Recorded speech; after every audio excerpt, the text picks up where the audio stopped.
السلام عليكم ورحمة الله وبركاته. ما أنت وحن إذن لوذاقا إن شاء الله تعالى دود عجيبة وآد وين وكدع عضي ودن كتنزانيا سنة كمركو أها لبدو كون لباتني كودة دود وحيد أحمرت المسلمين تي كريشتانك دود عنوان وحلاقة ديغي عيسى عليه السلام ملا سلبيه أو ملا دلي قالوا وحيكو دود عين وحي لهايين والد دلي مسلمين تنا وحي لهايين لما دلين بي لهايين دود انت لو دحجري نمبا هذا العجيب كو هذا مركز تنا شاكتنو أهانجري إمام مسلم أهانجري لكن كدب وكريشتان كقاتي أو ليراد يوهانا أماري وحجري أسوى هايستا شيخي دهان ماركتي سعيد جمعة كين يقول أوري تنزاني أبو حجري هدو شيخانو برون شيخايا آيات وحو كبلا بلها بقول كنتني اللحبو كبلا سورة النساء سببتو دعددا لليها عيسى عليه السلام والبد بادي بو يرينينكاس بادريق waxay ka hadlaysaa ciise markuu yaraa oo boqorka xilligaas uu isku dayay inuu caruurta dilo.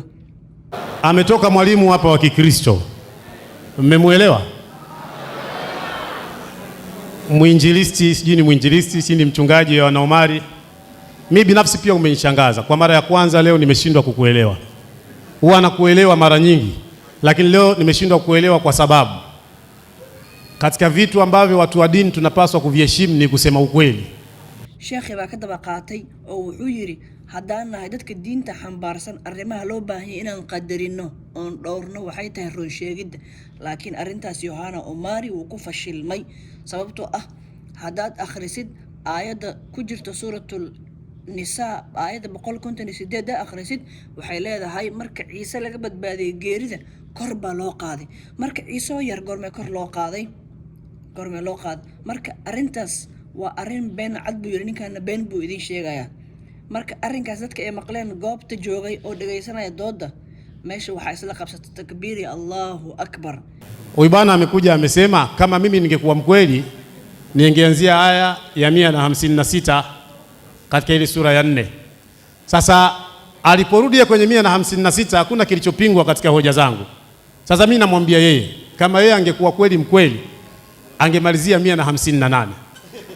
Hapo ndo angekuwa mkweli. Hebu soma 158 baada ya kunusurika kufa Mungu akafanyaje? Bismillahirrahmanirrahim. Bali Mwenyezi Mungu alimnyanyua kwake. Mungu aliposema hawakumuua wala hawakumsurubisha katika aya 157, 158 anasema alimnyanyua kwake. Yesu alinyanyuliwa mbinguni utotoni.